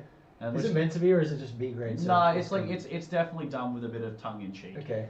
It's kind of like if you like Evil Dead, it's like Evil Dead meets H.P. Lovecraft would be the easiest way to, because it's a H.P. Lovecraft story that they modernized in Right. of the 80s, and I'm pretty sure from memory like he kills the cat and then like brings the cat back to life. Kaya's just thrown in another vote for the movie. She said it's so weird. It's oh mate, love it. It's great. It's a ripper. Give me that 80s schlock. Yeah. Every day of the week. I don't mind the cheesy horror movies, especially when they're not meant to be cheesy, but because they're so dated or they were so budgetly made. That's not a word. Budgetly made? No, because they were made on such a low budget. Yeah. They just end up becoming hilarious. Yeah. But yeah, no, I fucking love that stuff. Yeah, it's good fun. But holy shit, we've been online for a little while, my friend. Oh, what? Yeah, it's nearly 2 hours. Holy crap! Where did that go? Time flies when you're having fun, huh? Where did that go? I know. But I don't know. If you guys got any more questions, throw them in. We'll probably wrap it up pretty soon. But trick or treat. Trick or treat. I haven't seen Trick or Treat. That's on my partner. That's on our list of ones to go through. Because again, I'm very fortunate with my partner because her favorite genre of film is Van Damme movies. So nice. Yeah, you just got the jackpot there, bro. Yeah, I'm like put her in on this one now. She's a keeper. Yeah, absolutely. Dawn's asking, will Laggy visit me in Melbourne? Absolutely. Will. Yeah. By all means, of course I'll visit. Like, don't you worry. Like, I will be in your neck of the woods before too long. For one way or by hook or by crook, I'll be in Melbourne within the next 12 months. So. Yeah, bro. And when you come down, we'll have a jam and we'll do another one of these, huh? Sounds bloody fantastic. Oh, yeah. I really appreciate your time tonight, man. No, I appreciate you, bro. And it's one thing. It sucks that you're going. You know, you've been such a wonderful influence on my life, and I guess I'm just sort of trying to take the lessons that you imparted on me, and hopefully trundle on. You know. Lessons that I've imparted on you. Sound like some sort of wise guru, mate. I feel like you're just a bloke figuring shit out as I go along, you know. Well, you're a bit of a guru to me. Talking some shit, and hopefully some of it makes sense, and I sharing my own experience. I think that's the key. And that's where this thing comes in handy when we're doing the live streams of Wartooth, the Raw Truth stuff. We're not coming at this and I try not to approach anybody in life with this position of like, I have all the knowledge and here's my expert opinion on this thing. If I do come across as like advice giving, it's not necessarily my intention to do so. It's more just I'm talking about my own experiences and this is what I did and this is what I learned and this is like I've dealt with mental health issues for a long time. I've dealt with self-esteem issues for an even longer time, and I'm trying to make music and build a little business and career out of that. Like everyone else, I've got to work and pay the bills and got relationships and friends and all the usual shit that goes on. And that fun hodgepodge of activities that we do called life, you know. Exactly right. And so, like, I'm just like everyone else trying to figure out my way through this stuff. But especially when it comes to mental health, I think my experience going into when I realized that I had some mental health issues and was trying to work through that is I was looking around and I couldn't find anybody else talking about what they do on a day-to-day basis to get through it. Like, there's lots of, obviously, therapy and charity sort of mobs that you can call up and talk to them about. There's lots of resources out there. It doesn't do you much chop when you're in the middle of an anxiety attack and, the walls are falling in around you. Correct, man. And that's the thing. It's like, it's not, those sort of things are there for people, and by all means reach out to them and get involved if you need some some assistance. But for myself, honestly I didn't feel like I was that bad. This is my own position on it. I didn't feel I was like that badly depressed or that badly anxious that I needed to go see a therapist or to call up one of those helplines or things like that. I was like, oh, I'm just feeling a bit down, and I've got some crazy thoughts in my head every now and then, and I kind of minimized it on myself and diminished the reality of it. So what I really wanted from my position, and I don't regret this at all, I wanted to be able to just work on myself a little bit, understand what was going on, and then work out my own way to deal with it and my own solutions and things like that. I didn't feel like I needed to go see a doctor or get medical help because, and as I said, I don't necessarily regret that journey that I went on. I started reading a lot of books, like some self-help stuff, some psychology stuff, some philosophy stuff, and then I just started talking to people, and literally just talking to people at gigs and friends, people in the street, and I was like, hey, this is like how I'm feeling. This is what I'm dealing with this week.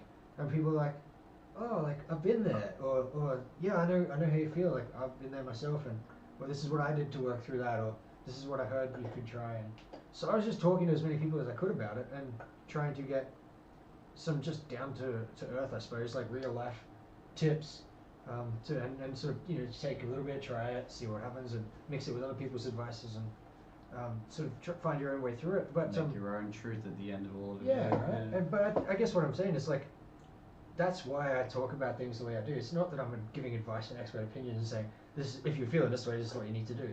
Like I don't know what you need to do. That's the truth of it. And professionals they will be able to help you. But if you don't feel like comfortable going to a professional or something, like that's why we have conversations with friends. That's why you have mates. Talk to them about how you feel and be like, hey, I'm feeling down this week, or I'm really like in my head about this thing and it's stressing me out and I can't get through it, or whatever. Like talk to a mate, and if the mate's a good mate and they know how to, if they've been through something similar, they know how to deal with it. They'll listen to you and they won't tell you that you're stupid or that something's wrong with you or you need to just sweep it under the rug and tough it up and get on with it. Because that's the most toxic shit. Yeah, no, they talk about that toxic masculinity, and I would say, yeah, that's at the core is that old, it's an old attitude, and I think it's dying in the arse, that harden up and just get over it or whatever. Meanwhile, blokes committing suicide are, the rate is just ridiculous. It's ridiculous. Suicide rate amongst especially like middle-aged men is horrendous. Yeah, that repression, bro. It's that attitude of like, I should be right, just have a few more beers and punch myself in the arm and just toughen up. It's like that works for small things and it works for temporary solutions. If you're feeling down at work, sure, you might need to toughen up and just get through the day. Put it aside for the day, get through the work day. But then at the end of the day, you need to process it. Yeah, you got to deal with it. You can't just put it under the rug for the rest of your life. So we've got Dawny over there saying that ASMR videos have been her thing. Dawn, I go to sleep every single night listening to ASMR. Every single night. Yeah, nice. Yeah, it's the bomb. Like it is the best thing. Like particularly like myself, I've got a very overactive mind, so I need something to kind of quieten it down, and ASMR does that extremely well. So yeah, every single night I go to sleep with that stuff. It's bloody good stuff. That's mad, man. I think it's one of the very misunderstood. Very, very misunderstood. And really what it is, it's at its car, it's calming and it's soothing, and that's pretty much it. Because it's just like sort of noise, isn't it? Like white noise. Almost. It's not so much noise, it's more just like soft talking and tapping and just gentleness. Like, it's not even really super important what they're saying, it's how it's being said is what's important. Okay. Like there's lots of scenario based ones, but you don't even really need to worry about that. Like for the most part, they'll just even be talking about their day and like tapping on something, just little tippy tappies. And it's very soothing and very relaxing. Yeah. Yeah, okay, because when I first heard about ASMR, I thought it was some sort of like sexual thing, some sort of sexual fetish type thing. There's definitely like an element of that in some of it. Okay. But again, that's up to the viewer, I suppose. Sure. Really, yeah. like, Like, I don't know how, even like the sexual stuff, it just kind of sets you to sleep, you know? It's like, you've got some drool hanging out my mouth, that's saucy, you know? Like, what's Kaya said there, sometimes just hearing that other people are also dealing with some hard things help you feel not alone. Yeah. Bang on. 100%. And that's why we talk about it, you know, and that's why I encourage people, if you feel comfortable, to talk about it as well. And, you know, maybe you're looking for help, in which case, by all means, definitely ask somebody. But even if you're not looking for help and you just dealt with some things yourself, sometimes just putting it out there that you're dealing with some shit can let other people know, like, oh, other people are dealing with this too. Like, I talk about that specifically because, like, growing up, and certainly in my mid-20s, that's when I really hit, like, a peak of sort of depression and things like that. I've always, like, felt a bit different and a bit, I don't want to say mentally challenged, it's not the right word, but, like, I've had some mental health issues, I suppose, growing up, through my teenage years and all that sort of stuff. And every time I looked around at my family and all that stuff, everyone else seemed to be totally fine.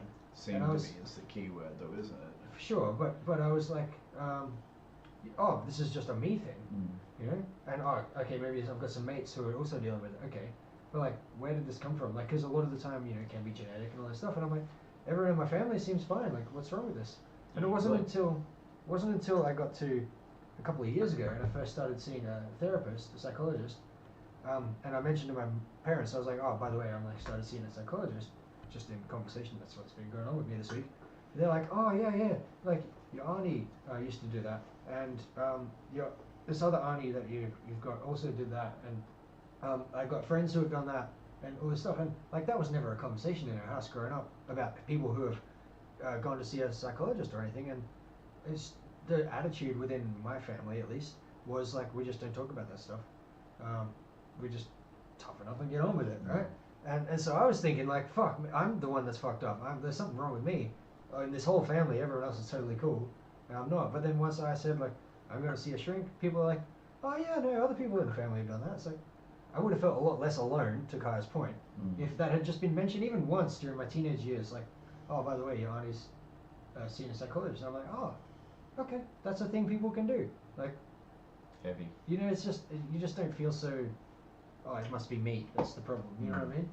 It's like, oh no, it's like, you break your leg, you go to the doctor. Yeah. Your car breaks down, you take it to a mechanic. When your head's not working the way you want it to, go to a fucking psychologist. Take it to the old head mechanic, mate. Yeah. Just, yep, you see, you're buying a head gasket there, that'll be $2.5 grand. Not a head gasket. Not a head gasket. She's That's cooked, it. mate. That's it, man. So, I mean, yeah, that's why I talk about things the way I do. It's not about giving advice and things, it's just purely just to show people that other people deal with stuff too, and you're not alone in your suffering. Like, none of us are. Hey. No. That's why we have brothers and sisters and metal brothers and sisters. It's like having a human experience. That's it. Dawn's heading off for the evening. Thanks for tuning in, Dawn. Really appreciate it, and we might do the same. Yeah, I think we'll probably knock that on the head. We'll wrap it up there. And on that note, I could talk shit all night to you guys because all night. I love the sound of my own voice. Fuck yeah, I love the sound of your voice too. It's very soothing. But no, thank you for tuning in, Dawn, and thank you for the follow on Twitch. Really appreciate it, and thanks to everyone else for tuning in tonight too. And thanks, big thank you to my guest, Laggy. Really appreciate it. Dawn, we might have to catch up for a drink at some point when I'm down in Victoria, have a bit of a chat, or just tune in next Thursday at 7 PM, like all these other lovely people do every single week, when we go live and I play some cover songs and other things with my guitar. But yeah, cheers to everyone for tuning in. As I said, once we get to 50 subscribers, I'll be giving away a piece of art, so please do subscribe if you haven't already.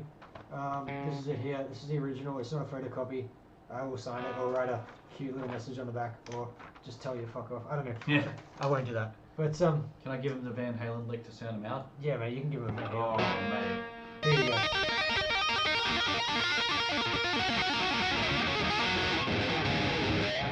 Ah, you butchered it. Start again. It's not. It's the string. It's the string. Do you want this one? Here. We'll give it a whack on that one. Hang on. Come on, mate. You can't leave him with a half-baked Van Halen riff. We gotta give him the full one. Where are we? Get the scarf out of the way. There we go. She's on. There we go.